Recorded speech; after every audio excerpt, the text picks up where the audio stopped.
Então, esse momento de partilha da palavra, de encontro com a palavra, eu venho rezar um pouco com vocês. Muitos me conhecem, mas também alguns não me conhecem. Meu nome é Padre Rodrigo, tenho 33 anos. Atualmente eu sou pároco da paróquia de São José, na Reta João 23. E há 18 anos também eu sou membro consagrado numa comunidade nova, da onde veio minha vocação, da onde eu comecei a minha história. Há 18 anos eu sou membro consagrado da comunidade católica Pequeno Rebanho. Meu fundador é o Alexandre, minha cofundadora Andréia. Eu não sou músico, né? Eu sei que eu encontro para músicos, mas a semelhança de vocês, sou um batizado, sou um chamado, um eleito, assim como vocês também. Então, aqui eu venho partilhar mesmo dessa eleição, partilhar desse chamado, desse amor que nos elegeu de uma forma profunda. Então nós vamos partilhar esse momento isso, principalmente porque é a base de todo o ministério, é a base de todo o chamado, é a base de todo o serviço. Somos chamados, cada um distribui, Deus distribui a diversidade dos seus dons, e isso é consequência da eleição, do amor dele, porque os dons de Deus em si mesmo, eles são comprovação e graça de amor, e por isso que isso nos faz comum, e podemos partilhar essa palavra. Queria que vocês pegassem um texto bíblico, pegassem a Sagrada Escritura, lá no Evangelho de São João, Evangelho de São João, capítulo 2.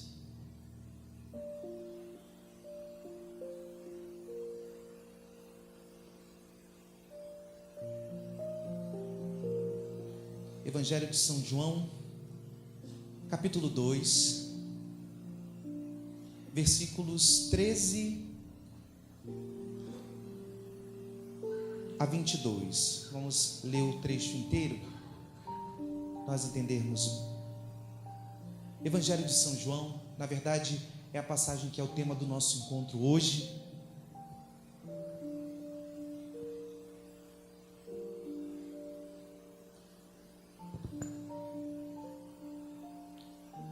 Evangelho de São João, capítulo 2, versículos 13 a 22, amém? Eu vou lendo, vocês vão me acompanhando.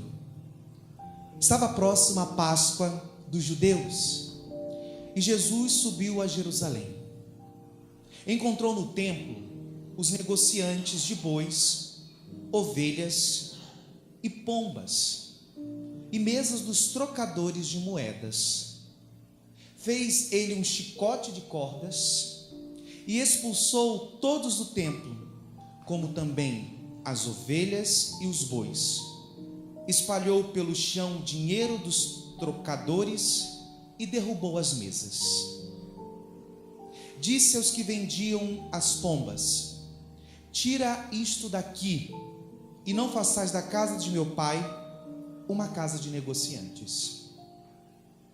Lembraram-se então os seus discípulos do que está escrito: o zelo da tua casa me consome.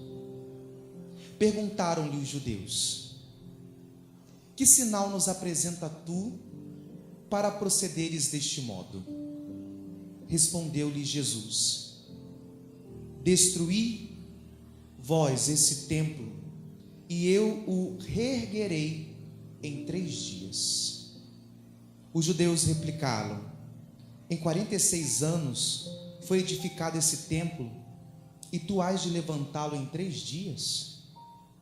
Mas ele falava do templo do seu corpo.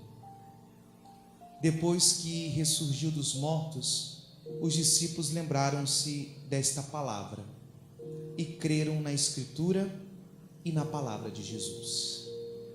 Palavra da salvação. Então, queridos, nós acabamos de escutar um trecho muito famoso, você já escutou esse trecho algumas vezes, que é essa postura talvez até um pouco diferente, né? Nós temos, às vezes, a imagem de Jesus, o homem da misericórdia, aquele que perdoou os pecadores, que comeu junto com aqueles que eram os marginalizados. Nós temos essa postura talvez de um homem pacífico, de um homem que, de uma certa forma, buscava o diálogo, buscava muitas das vezes esse encontro na paz. E aqui nós vemos uma postura de Jesus que foi um tanto audaciosa, né? Não sei se você tem esse costume, mas eu gosto muito de ler a Sagrada Escritura e trazer na minha mente a imagem. Imagina o nosso Senhor na sua ira, porque eu acho que ele não estava ali sorrindo, mas ele estava na sua ira, com um chicote de cordas e fazendo, quem ouvia de longe, fazendo, olha só, o que é aquela pessoa, quem é aquele louco que está jogando tudo para o alto, expulsando todo mundo, né? Na verdade, nosso Senhor fez um barraco naquele dia no templo, né? Um barraco bem irado. Ele jogou, imagina alguém jogar, botar a cadeira para um lado, para o outro, levantar tudo para o alto, expulsar todo mundo. Mas por que essa postura? Essa realidade, eu acredito que é uma das posturas talvez mais firmes, radicais. Não somente que Jesus teve algumas palavras também muito duras, discursos acalorados, né, palavras duras, mas aqui eu creio uma atitude, uma ação profunda de nosso Senhor. A gente tem que entender por que Jesus fez isso, e ainda mais, se fosse na casa de um fariseu, se fosse no meio da rua, mas ele fez no templo. O templo, para a tradição judaica, não é mais um lugar como, por exemplo, nós somos cristãos, nós temos vários lugares sagrados. Para nós, o cemitério é um lugar sagrado. As igrejas dedicadas são, enfim, eu não sei quantas igrejas tem no mundo. Por exemplo, só na cidade de Roma, que é, vamos dizer assim, a sede, só na cidade de Roma nós temos mais de 2.000 igrejas. Eu não sei quantas igrejas tem na nossa arquidiocese. Sei que nós temos mais de 600 paróquias, mas cada paróquia tem 8, não sei quantas capelas, enfim, lugares sagrados. Nós temos uma multiplicidade, mas para o judeu não. O judeu tem sinagogas, mas o sinagoga é um lugar somente de escutar a lei. Não é o templo. Para o judeu, o templo é único, é um só. Tanto que, se hoje você vê na televisão uma reportagem que teve a graça de ir à Terra Santa, quando você vê lá o judeu no Muro da Lamentação, o que é o Muro da Lamentação? É aquilo que sobrou do templo, porque o templo de Jerusalém, ele foi destruído 2 vezes, no século V a.C., quando Israel foi exilado por Babilônia, destruíram o templo. Depois de 80 anos eles voltaram, o rei de Ciro construiu o templo, que é esse templo que Jesus está, que é já o reconstruído. E depois, no ano 70 depois de Cristo, logo quando a igreja estava nascendo, os romanos invadiram Jerusalém e destruíram o templo. E nunca mais esse templo foi reconstruído. O que sobrou do templo? Somente aquele muro. E por que você vê lá os judeus lá, né, rezando? Eles até pulam naquele templo, né, a ruar, aquelas orações. Quando eu tive a graça de fazer o retiro na Terra Santa, antes de você entrar ali no templo, você tem que botar kippá, os homens não podem se aproximar sem a kippá, e as mulheres não podem se aproximar do templo sem véu, mesmo se você, independente da sua religião, se você é cristão, muçulmano, porque o templo também para nós é sagrado, que é o lugar da antiga aliança. Para os muçulmanos também é um lugar sagrado, então a mulher tem que estar com véu. E é muito engraçado, porque você tem que ter as instruções para entrar ali, né? Então, para vocês entenderem bem o que é o templo, esse lugar sagrado, eles falam assim, ó, você vai lá, não pode tirar foto, senão eles te expulsam mesmo. Você tem que tirar foto bem delicado, bem de longe, assim, uns 60 metros, se quiser. Quando você se aproximar, você faz a sua oração, e você não pode, fez a sua oração, virou as costas, não. Você tem que fazer igual Michael Jackson, dá uns 10 passos para trás, você não pode dar de costa para o muro. Depois de uns 10 passos aí, você pode seguir o rumo. Porque se você está ali, fez a sua oração e virou, como às vezes a gente faz com o Santíssimo, quando a gente faz dentro do nosso tempo sagrado, alguém já te olha de banda assim, já fica te olhando. Por quê? Por que disso, querido? Porque para o judeu, Deus habita no templo. Quando nós pegamos lá no Antigo Testamento, Deus falava com Moisés aonde? Sobre a montanha. Moisés tinha que subir a montanha para escutar, para ver. Ali ele recebeu as tábuas da aliança. No determinado momento, se você pegar lá no livro do Êxodo, Moisés, ele chega e fala assim: Senhor, começa a falar que está muito difícil conduzir o povo, que muitas das vezes o povo é de cabeça dura, tudo. E Moisés faz uma súplica e fala assim: Senhor, vem caminhar conosco, vem ficar conosco, caminha conosco. Deus se compadece com o pedido de Moisés e fala assim: então constrói, dá as instruções da arca, da instrução da arca da aliança, e aí começa, Deus caminha com o povo aonde? Através da arca da aliança. E na arca da aliança tinha o quê? As tábuas da lei, o cajado de Arão e o maná ali. E quando Deus tinha que falar com o povo, a arca da aliança estava ali, era a tenda da reunião, e ali Deus falava, descia a nuvem. Depois, quando Israel começa a ter os seus reis, e o ápice do reinado foi rei Davi. Teve Saul, depois o ápice da política, do reinado, do poderio, quando Israel mesmo foi um povo forte, foi no reinado de Davi. Mas Davi não construiu um templo. Davi morava num palacete. Tem aquela passagem, se você lembrar lá no livro de Samuel, que fala assim: eu moro num palacete e o meu Senhor numa tenda. E Davi ele começa a querer construir um lugar digno para Deus. E Deus fala: não é você que vai construir, é um descendente meu. E ali tem toda a promessa davídica. Por isso que nós chamamos Jesus filho de Davi. Mas na verdade quem constrói é Salomão, o grande rei sábio.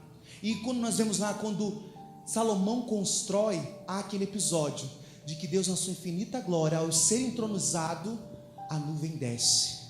E agora Deus habita permanente no templo. Por isso, queridos irmãos, o templo para o judeu não é só um lugar, é o único lugar onde Deus habita. Por isso que é um lugar estritamente sagrado. É onde Deus encontra o homem. É onde Deus de fato realiza a sua obra. E por isso que é no templo que se oferecem os sacrifícios, porque o sacrifício, a oferta, é o rito, é o culto, é o encontro. É Deus que se oferece ao homem, o homem que aquilo que tem, que aquilo que se oferece no símbolo do animal, no símbolo do sacrifício, também encontra Deus. O templo é o lugar do encontro. O templo é o lugar da intimidade. E por que Jesus faz isso? Essa postura. Por que essa postura tão radical? Talvez se fosse em outro lugar, talvez Jesus falasse alguma coisa mais dura, mas ele não ia ter essa postura, sabe? De jogar bancada para o alto, de chicotear, de expulsar todo mundo. Porque ele mesmo fala que aquilo que era um lugar de encontro, de oferta, de encontro de amor, foi transformado somente numa relação burocrática. Foi transformado somente, um pouco assim, vamos botar numa analogia bem próxima a nossa, foi transformado num bater cartão, sabe? Uma coisa burocrática, eu vou lá, faço. Essa passagem, ela está nos 4 evangelhos, mais profundas, mais outros. João coloca aqui, eu vou explicar um pouquinho porque que João coloca logo no início do evangelho. Eu gosto muito dessa passagem no evangelho de Marcos. Se eu não me engano é Marcos 11, que parece umas coisas meio louca. Eu gosto muito porque às vezes Jesus parece meio loucão assim, entendeu? Antes dessa passagem, no evangelho de Marcos, diz que Jesus está andando para Jerusalém.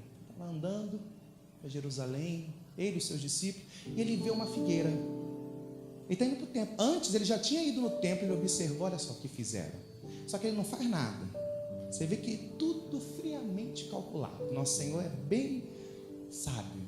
Ele vai antes. Marcos fala isso. Ele foi antes, viu tudo no templo, não fez nada. Voltou para a casinha dele. No outro dia ele foi, e no caminho tinha uma figueira. Ele olhou para a figueira e Marcos ainda fala, sabe o quê? Que não era tempo de figo. E Jesus ele foi na figueira porque ele queria comer figo. Mas não era tempo de figo. Gente, pelo amor de Deus, né? Não era tempo de figo. Se não é tempo de figo, não dá figo. E por que Jesus queria? E ainda mais, diz que Jesus foi lá na figueira. Não era tempo de figo, ele queria comer figo. Como não tinha figo, o que é que ele fez? Amaldiçoou a figueira. Marcos fala isso. Você entende isso? Assim, poxa, filho de Jesus, demais, né? Pessoa meio, meio ignorante, né?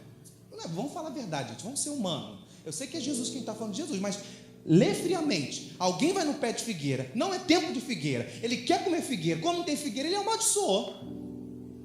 E pronto. E depois ele vai para o templo. Ele vai para o templo, aí ele faz o escarcéu dele lá no templo, bota todo mundo para correr. E depois, quando ele volta no outro dia, os discípulos passam, olha o que, a figueira está seca. E o discípulo vai lá, Senhor, a figueira que tu amaldiçoaste secou. E aí passa. A gente lê essa passagem, parece assim, parece uma coisa ocasional, sabe? Mas aí você tem que lembrar qual a simbologia da figueira do Antigo Testamento.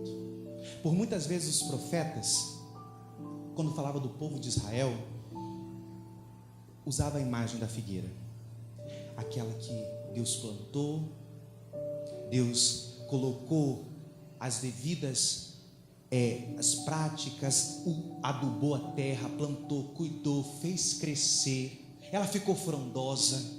Deus proveu todas as realidades, todas as necessidades, só que ela não dava fruto. Não dava fruto. Por quê? Apesar de ter toda a frondosidade, de ter todo o cuidado de Deus, ela não frutificava. Era Israel. E por que não dava fruto? Porque não queria encontrar, não queria ter um enlace com o Senhor. E por isso que o Senhor vai no templo. Por quê? O templo foi reduzido a um lugar infrutífero. Principalmente as lideranças, aqueles que eram responsáveis, os líderes, os sacerdotes, os fariseus, os mestres da lei, transformaram o templo, como o Senhor diz, numa cova de ladrões. O lugar que era de aliança, de encontro com Deus, foi transformado num lugar de comércio. Quando fala de comércio, às vezes a gente acha que está muito distante para nós, porque eu não ganho nada, né? Porque está na igreja, não tem salário, a minha doação, eu faço tudo gratuitamente. Não é questão só do comércio, é que a relação virou burocrática. A relação virou somente, sabe? Eu vou lá, vamos lá falar do meu caso. Eu vou lá, celebro a minha missinha, falo lá algumas coisas, depois vou embora. Eu vou lá, atendo minha confissãozinha, bato meu cartãozinho, vou embora. Só ficou burocrático. Isso foi infrutífero. Isso foi secura. Querido irmão, amado irmão, depois de eu trazer para vocês e compreender por que Jesus logo no início, essa passagem agora, voltando para essa passagem que eu disse, se você perceber, estamos no capítulo 2 de São João. E São João, ele, logo os primeiros capítulos de São João, nós quando estudamos esse livro, quando estudamos um pouquinho a Bíblia, a gente falava que é o livro dos sinais. Tanto que no início do capítulo 2, qual é o sinal? As bodas de Caná. Jesus que transforma água em vinho. E o vinho é o vinho melhor. O vinho é sinal da aliança, ou seja, a aliança que o Senhor vai trazer é melhor. E depois qual é o segundo sinal? Não é um sinal de milagre, é Jesus que expulsa, tira do templo. Esse é o sinal, porque Ele vem trazer a verdadeira relação. Ele vem trazer o verdadeiro encontro pessoal com Ele. Ele vem trazer a aliança. Agora vamos falar propriamente dito, querido irmão, amada irmã. Somos chamados a ter essa mesma realidade que Jesus tem. O zelo por tua casa me consome. O zelo é expressão de amor. A gente só vai parar de entender ou de viver uma burocracia na nossa fé, porque apesar de, como eu disse para vocês no início dessa, eu não sou músico, mas eu percebo muitas semelhanças. Eu acho que talvez o serviço, que nas suas particularidades, claro que são serviços bem distantes, né? O exercício do ministério são bem distintos, mas eu sei que também o chamado a ser músico é exigente. Há uma exigência, sim, exigência de compromissos, exigência de celebrações, exigências de estar sempre bem. Há muitas exigências. Assim, claro que o sacerdócio tem outras coisas a mais, mas eu percebo que são coisas muito parecidas. E vamos falar a verdade? Vamos ser honesto e verdadeiro? Vamos mandar real? Quantas vezes, porque a gente se afasta muitas das vezes da fonte do nosso ministério, quantas das vezes porque a gente está cansado, porque às vezes os nossos pecados, as nossas misérias, elas nos confundem. Quantas das vezes eu e você também podemos entrar numa relação burocrática com Deus? A gente se decepciona, a gente tem problema com o padre, tem problema com o irmão, tem problema com o diácono, tem problema com irmãos de ministério. E vamos falar a verdade? Quando a gente entra nessas crises, a primeira coisa, a solução muito rápida que o nosso coração e a nossa carne ela nos propõe é o quê? Eu vou fazer, vou cumprir com a minha responsabilidade. É aquela coisa assim, sabe? Aquela pessoa que serve, que já teve aquele fogo, aquele ardor, aí se decepciona, também se decepciona consigo mesmo, com a realidade, enfim. Aí fala assim, quer saber de uma coisa? Eu só vou à missa domingo, vou sentar, comungo, para quê? Pronto. Só isso tá bom. É a burocracia. É o comércio. De uma outra fala, você não está ganhando nada. Mas a coisa fica somente na realidade, sabe? No bater cartão. E vamos falar a verdade. O Senhor, quando entrou na nossa vida, Ele foi burocrático. Se eu e você olharmos para a nossa história, o Senhor, Ele ultrapassou todas as medidas. Ele ultrapassou todas as medidas. Aonde eu quero chegar, querido irmão, amado irmão? É muito importante uma realidade do nosso no meu e no teu coração. E é algo que, mesmo que seja uma coisa muito simples, eu e você não podemos perder de perspectiva.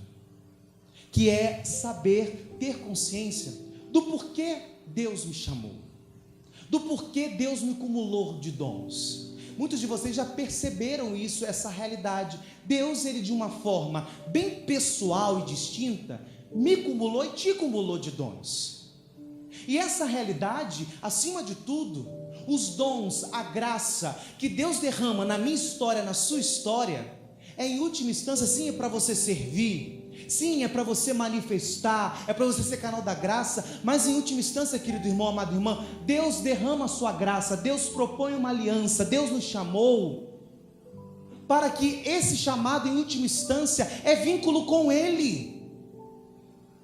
Se eu e você não aprendemos que muitas das vezes no exercício, seja no exercício do nosso ministério corrido, no exercício do nosso ministério exigente, nas tribulações que nós não estamos isentos dentro do nosso ministério, não percebermos que ali está o vínculo de união com Ele, o vínculo de intimidade, de aliança profunda com Ele.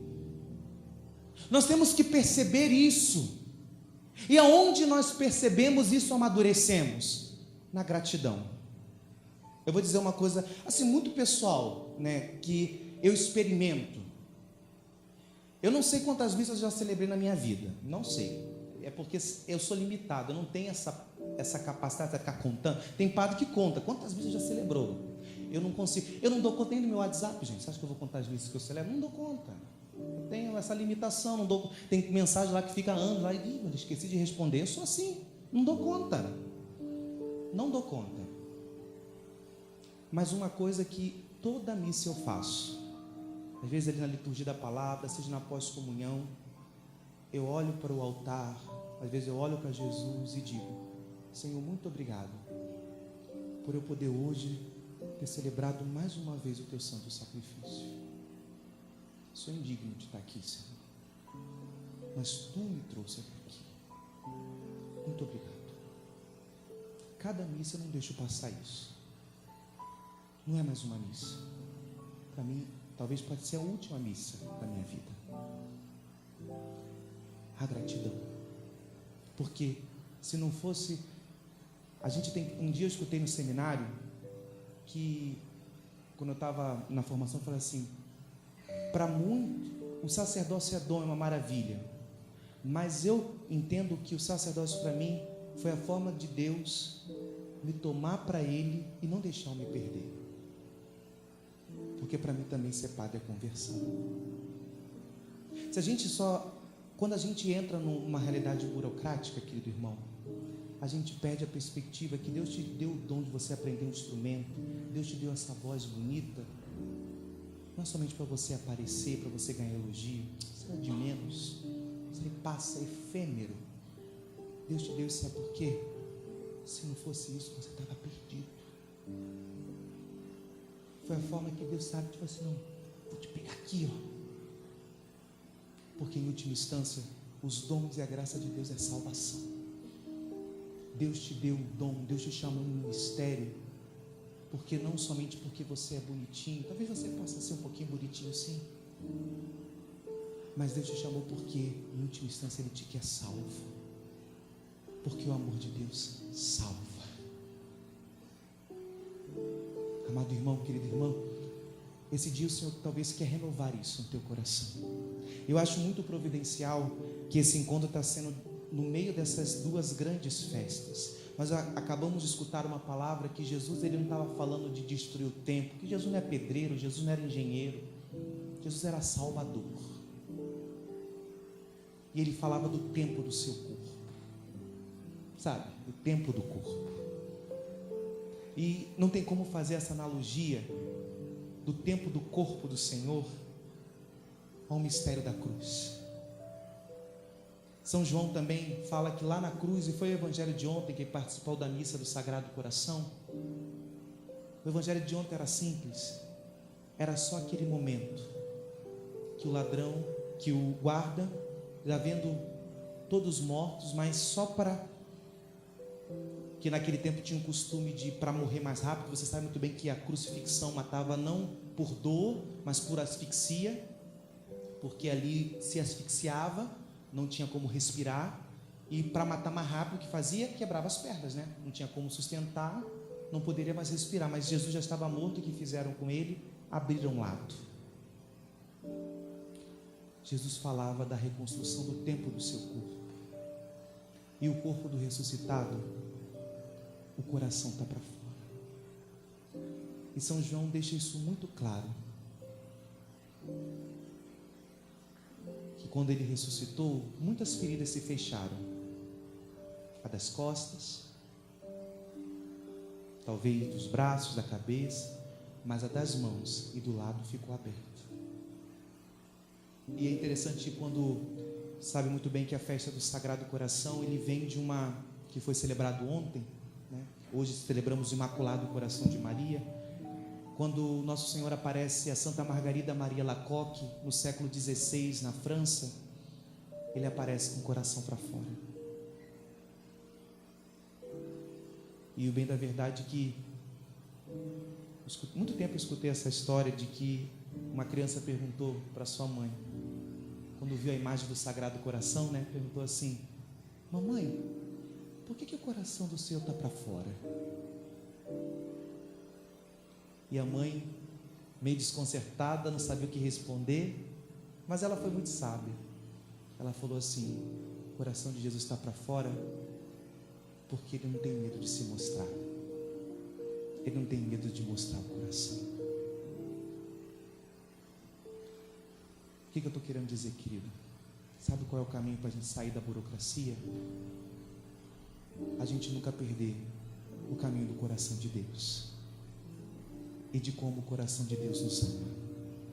O zelo da nossa casa só vai ser ardoroso se o nosso coração nunca se esquecer do fundo do poço que o Senhor nos tirou. Zelo, fervor é fruto da misericórdia, querido. Se nós perdemos a insensibilidade com a misericórdia de Deus e da fonte que eu e você somos chamados a celebrar, aí não tem mais zelo, só vira burocracia. E o coração de Deus, Ele nos ama profundamente. Eu queria que esse amor seja renovado. Eu queria contar uma história para vocês, para terminar. Como eu falei, Jesus, ele fez muita coisa no ministério público dele, né? Ele curou, libertou, Ele perdoou. Mas sabe o que mais me encanta em Jesus? É que Ele não desistiu dos mais difíceis. Eu não sei, quem tem mais de 10 anos de ministério aqui? Levanta o braço. Já exerce? Tem mais de 20 aqui? Ou não? Muito tempo, né? Vocês já, com toda certeza, os músicos há mais tempo, né? Já escutaram gente falando assim: música é muito difícil, né? O povo da música aí é muito sensível. Música é complicado, né?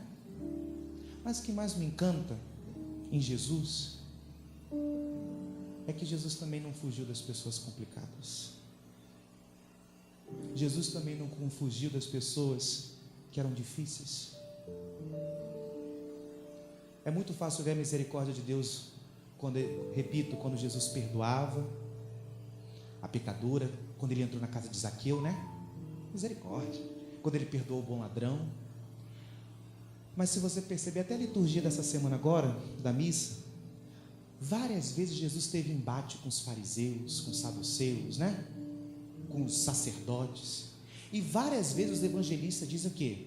Eles eram duros de coração. Eram complicados. Eles queriam armar, tinham disfunção de caráter, queriam pegar Jesus de alguma palavra. Não é isso que a gente escuta? E vocês percebem, os 4 evangelhos, poxa gente, nosso Senhor é onisciente, Ele sabia, Ele sondava corações, Ele sabia quem estava disposto e quem não estava a acolher a palavra dele. Ele podia se dedicar assim: eu vou lá naquele ali, aquele ali, o coração dele é dócil, eu vou aqui, Ele vai me acolher. Mas Jesus, Ele nunca se virou as costas para aqueles que eram difíceis. Você vê quantas vezes Jesus entrou em embate. Jesus não desistiu também, talvez daqueles que eram os complicados, difíceis de coração. E nós vimos isso até o final. Até quando Ele estava preso, Jesus ainda se disponibilizava a discutir com os mais difíceis, porque até desses Jesus não desistiu. Até Ele teve alguns frutos. Vê Nicodemos, né?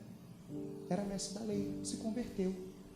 Poucos frutos, mas não foi por causa dos frutos que deixa. Que às vezes a gente fala assim, né? A gente é muito diferente nesse ponto de Jesus, né? Algumas coisas a gente até parece, mas nesse ponto a gente é difícil. Aquelas pessoas que são difíceis, aquelas pessoas complicadas, o que a gente faz? Entra no ouvido, sai do outro, só dá bom dia, boa tarde, boa noite. Vou fazer o quê? Vou escutar abobrinha, né? A gente usa aquele botãozinho que a gente tem, né? Da indiferença, né? Jesus não. Por quê, querido? Porque o coração de Jesus não é burocrático conosco. Ele nos ama até o fim. No meu retiro de ordenação, essa história tem feito muita diferença nesses últimos tempos para mim. Eu escutei um testemunho de o padre que pregou meu retiro, um monge beneditino pregou meu retiro de ordenação. Ele contou um episódio que aconteceu com ele quando ele foi numa missão aqui no Rio. Ele não é do Rio, a família dele é do Rio. Ele foi pregar um retiro. Ele foi, na verdade, atender confissão num encontro que aconteceu lá no centro do Rio. Sabe aqueles encontros de evangelização no centro do Rio? E aí tinha o Santíssimo Exposto. Era uma nova comunidade que estava promovendo, se não me engano, a Aliança de Misericórdia. E ele ficou lá o dia inteiro atendendo confissão. As pessoas passavam, quem quisesse atendia a confissão. Tinha um ministério tocando, adoração, gente atendendo, e ele a confissão. Ele ficou de 9 até umas 18 horas. Quando já estava quase 18 horas, sentou o irmãozinho de rua na cadeira da confissão. O irmãozinho de rua sentou, falou assim, pegou o documento dele e falou assim, padre, eu sou gente, eu tenho documento. O senhor tem um telefone celular? Aí o padre ficou meio assim, né? Ele, padre, pode ficar tranquilo, eu não vou mentir para o senhor não. Eu sou dependente químico. Às vezes eu bato umas carteiras. Eu vivo aqui na rua, que eu faço uns bicos, faço uma coisa. Não vou mentir para o senhor, já até matei. Hoje eu vivo aqui aqui. Mas sabe o que é, padre? Apesar dessa vida toda torta, que eu não me orgulho, eu tive 2 filhos. Hoje, um dos meus filhos está fazendo 18 anos. E eu perguntei para o senhor se o senhor tem um celular. Por quê? Está vendo esse número aqui?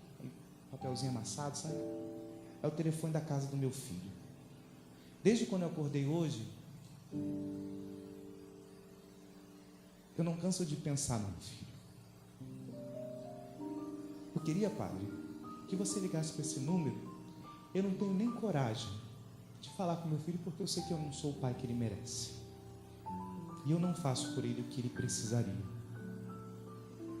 Mas eu queria que o senhor, como padre, que eu sei, liga para ele, para mim. O nome dele é André. Fala assim: seu pai está aqui na minha frente. Você pode falar essas mesmas palavras. O seu pai está aqui na minha frente. Ele disse que não é o pai que talvez você merecesse, mas mesmo torto, mesmo com uma vida toda errada, fala para ele que o pai o ama. Fala: o senhor, porque eu tenho vergonha. O pai pegou o telefone, falou com ele. O que eu falei? O que eu quero terminar com essa história? Porque eu, como padre, muitas vezes sou esse homem torto, e tem um coração, muitas das vezes, que não sabe amar, mas que a cada missa que eu celebro, eu falo isso para Jesus: mesmo torto, eu quero te amar. A gente só vai ter zelo pelo Senhor se a gente entender que cada missa que o Senhor, cada momento do nosso ministério, o nosso cantar é isso. Jesus acolhe. Jesus acolhe o nosso coração. O coração de Jesus ama sim. Mas para a gente ter zelo, o nosso coração tem que estar para fora também. Porque o templo que o Senhor ergueu novo, Ele nos dá essa graça de colocar o nosso coração para fora para o Senhor. Aí Ele faz a obra. Talvez hoje, na nossa oração no início, né, o Senhor falava de descavar, né? Sabe quando a gente começa a descavar os templos, o templo de Deus? Quando a gente coloca o nosso coração para fora. Quanto tempo você não reza com Deus com o coração? Quanto tempo você não fala de coração para Deus? Quanto tempo você não, sabe, tem aquela relação verdadeira? Quanto tempo você não comunga de verdade? Eis o tempo novo, eis a aliança que o Senhor quer fazer comigo e contigo. Esse coração tem zelo. Esse coração, sim, dá frutos, frutos e abundância. Por quê? Esse coração é semelhante ao coração do Senhor. Quando a gente faz a ejaculatória, a gente faz o quê? A gente fala o quê? Jesus manso e humilde de coração. Como é o coração de Jesus? Ferido. Se você acha que vai ser músico para ter o coração perfeito, não é no cristianismo. O músico que canta com o coração, como o nosso irmão está, é um coração ferido, mas ferido por amor. Ferido por amor. Você vai cantar as feridas de amor do teu coração, porque isso é ter um coração semelhante ao de Jesus. Feche seus olhos um pouquinho.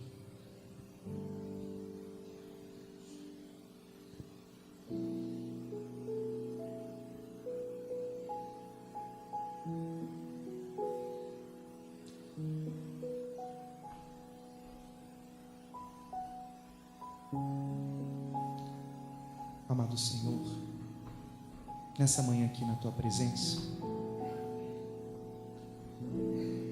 queremos agradecer a Ti por ter um dia entrado na nossa história, pela Tua imensa e profunda misericórdia para conosco. Queremos Te agradecer, Senhor, porque Tu não desististe de nós.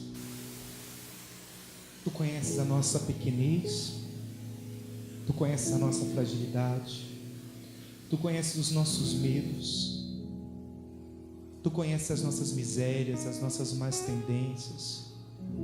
Tu conheces, Senhor, as vezes que nós nos escondemos. Tu conheces as nossas mentiras, as nossas desculpas esfarrapadas. E Tu olhas, Senhor, o nosso coração e não desiste de nós. Nessa manhã, Senhor, sabendo de Tu sabes tudo, Tu conheces tudo, Tu sabes de todas as coisas, Tu conheces a profundeza do nosso ser. Diante de Ti, Senhor, está o nosso presente, o nosso passado e o nosso futuro.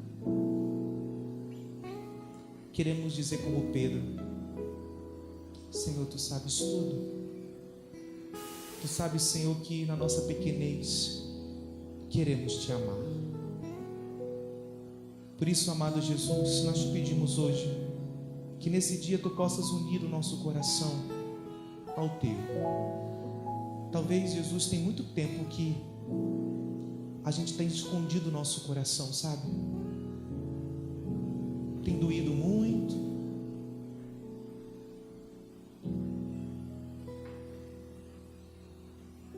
A gente colocou uma capa. A gente ficou na burocracia. Mas obrigado, Senhor, que nessa manhã Tu nos dá a graça de rasgar o nosso coração mais uma vez. Tu nos dá a graça, Senhor, do nosso coração se unir ao Teu. Por isso, amado Senhor, renova a Tua misericórdia para conosco. Porque o nosso canto, somos chamados a cantar as misericórdias do Senhor. O canto das misericórdias é o canto daqueles que foram amados até o extremo. É o canto daqueles que foram constrangidos.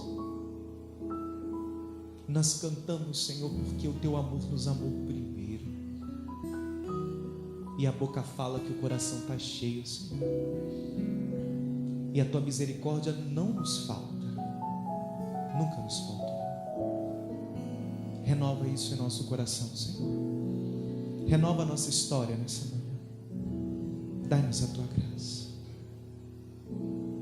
O que agrada a Deus em minha pequena alma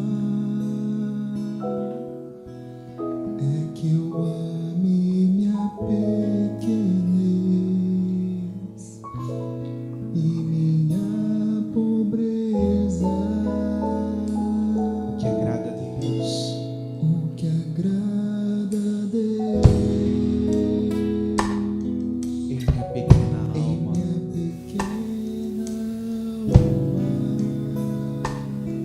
é que eu ame minha pequenez e minha pobreza. e minha pobreza. Cante, é a esperança.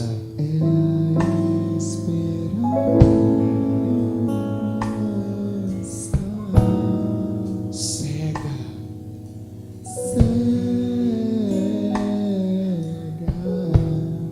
que tenho que tenho em sua misericórdia. Vai ficando de pé e cante isso. É a esperança. É a esperança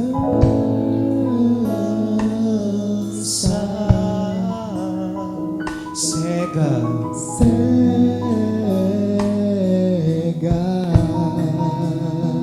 que tenho que tenho em sua misericórdia. Vamos cantar do início. Canta rezando o que agrada a Deus. O que agrada a Deus em minha pequena alma